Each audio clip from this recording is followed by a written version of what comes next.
هذا السؤال جدا مهم بالنسبة لي. الموروث هذا أصلنا وهويتنا، احنا لازم نحافظ عليها ونعلم أجيالنا فيها. يمارسون هواية من الهوايات المحببة لهم، اللي هو الطير، نقل الطير، عدد الطير، تعليم الطير، تدريب الطير. هم مبسوطين بالموضوع الهواية يعني، لأنها هواية مكانهم، هواية آبائهم وأجدادهم. لو تسألهم أنت الحين ما يبي يروح للمدينة. Hello and welcome to Qatar 365. I'm Laila Humaira, and on this episode, we take a look at the centuries-old fine arts, handicrafts, and traditions of the Arab world that's being kept alive against the backdrop of modern living. For centuries, these textiles have kept Bedouin tribes warm. Each piece is woven in a style that's called al-Sadu, or the art of weaving horizontally. Sadu weaving was a part of every Bedouin woman's life for many generations. But today, the skill is at risk of being forgotten. I got to meet the people behind an initiative that's aiming to make the art of Sadu live on. Centuries of deep history and generations of expertise lie in the hands of Maitha Said Abu Salah. She's among a rare group of master Sadu weavers in the Arabian Peninsula. In Qatar alone, there are less than 40 of them left. Maitha has been weaving for more than 30 years and learnt it the same way as the women who came before her. بداياتي كانت من الطبيعة اللي عشتها. أنا شفت الوالدة تشتغل السدو والجدة ونسوان الحي، فأنا أخذت منهم الموروث هذا. Sadu masters make it look easy, but this style of weaving is a labor of love, from the yarns chosen to the geometric pattern design and the colors. Each piece can take a day, 50 days, or a whole year to make, depending on how intricate the design is and its size. For hundreds of years, Sadu textiles kept Bedouin tribes warm through cold nights in the desert. But the skill, which can only be learned by sight, is facing extinction. The ancient style of Sadu weaving is so rare that it was inscribed in UNESCO's Intangible Cultural Heritage List in 2020 as an art form that needs urgent safeguarding. So efforts to empower and support these Sadu weavers have stepped up to protect the art from being lost forever. In a race against time, Caravan Earth Foundation set up a creative residency program with Qatar's Hinat Salma Farm. Joining forces helped widen the search to find as many Sadu weavers as possible. They welcomed us to their own homes. We sat with their children, with their families, and they really shared their whole life experiences and the spiritual wisdom that has been endowed in them through generations. Caravan Earth launched Sadu workshops to give the public a chance to learn the skill, while other programs focused on supporting the weavers so they can continue honing their craft. هو المهم أهم شيء إن يكون فيه جهة تدعم الحرفيات وتعزز قدراتهم. السدو إذا ما حد اهتم فيها أكيد بيموت. To keep Sadu relevant in today's world, Caravan Earth thought of ways to inject fresh ideas into the art, aimed at empowering the weavers to find new ways of practicing their skill.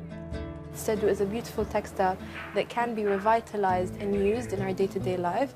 This is why we have a team of people who work with product development, also finding new yarns that we can introduce to them that are natural, that can also give them variety of different designs that they can come up with, but always sticking to the principles and values of that textile and what it means and what it symbolizes.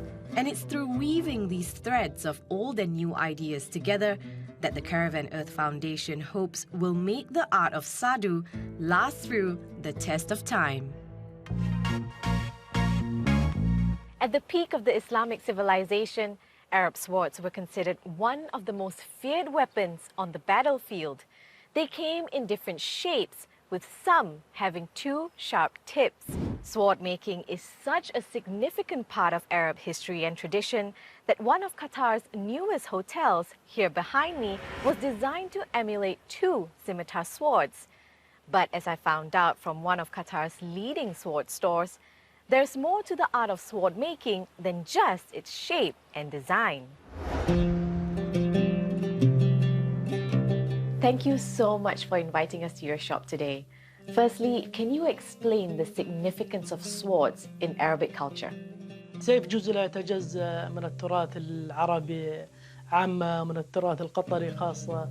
السيف يعتبر رمز للعزة والكرامة والشرف. السيوف قديما كانت تستخدم كسيوف حربية للمعارك والقتال، أما الحين أصبحت كاستخدامها الحين في دولة قطر نستخدمها للعرضات، للمناسبات، للهدايا الدبلوماسية، للهدايا السفارات والوزراء، للديكور مثلا. ويعتبر أجمل وأفضل هدية إنك تهدي شخص سيف.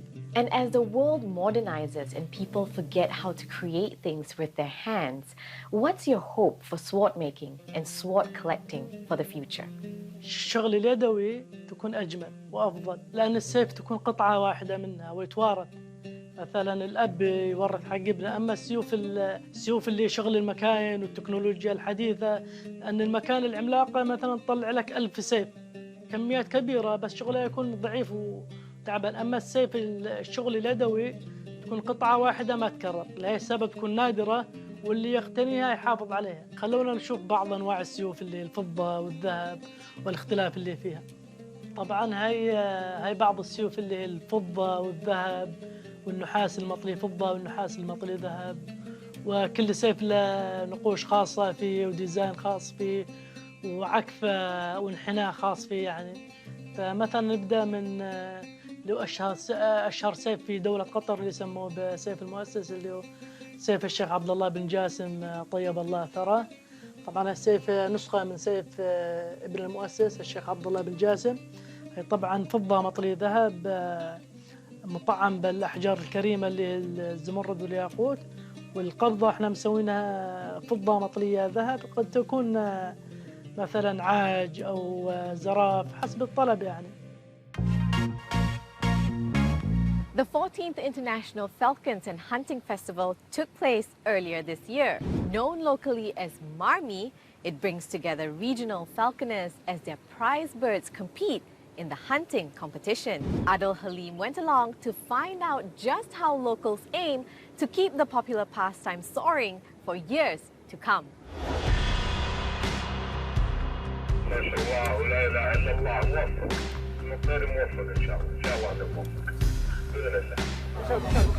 Deep in the Qatari desert, hundreds of falconers from across the region gather, prized birds in hand.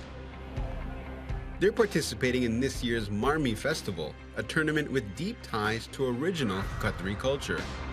الحمد لله من بداية مرمي 2011 تقريبا واحنا نشارك. طبعا ما كنا بمستوى التيم، كنا أشخاص 5 4، كل واحد يجهز طيرين وننزل مرمي، فكنا نصيد من بداية مرمي. قبل كم سنة صار الموضوع انه تيم، يعني تسوي لك فريق تدخل مرمي. فاحنا هذول الشباب اللي موجودين كلهم اللي هم فريق الذهبي، وهم سمونا بالذهبي لأن كل سنة لنا إنجازات. The festival aims to promote the UNESCO-recognized heritage sport of falconry. Described as a living human heritage, falconry can be traced back 4,000 years. It's an ancient tradition that's become an annual tradition. Hamad Said Al Mari has never missed a Marmi festival in its 14-year history. And in addition to making sure his falcons stay on course, he's also training his sons to carry on a family tradition that's been passed on for generations. يلا هذا يمارسون هواية من الهوايات المحببة لهم، اللي هو الطير، نقل الطير، هدد الطير، تعليم الطير، تدريب الطير.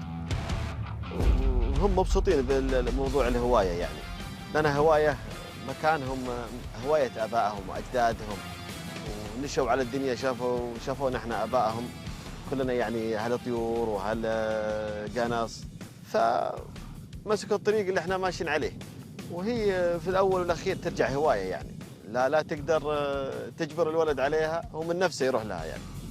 لو تسألهم أنت الحين ما يبي يروح للمدينة، يبي يقعد هنا في البر ويهد طيره.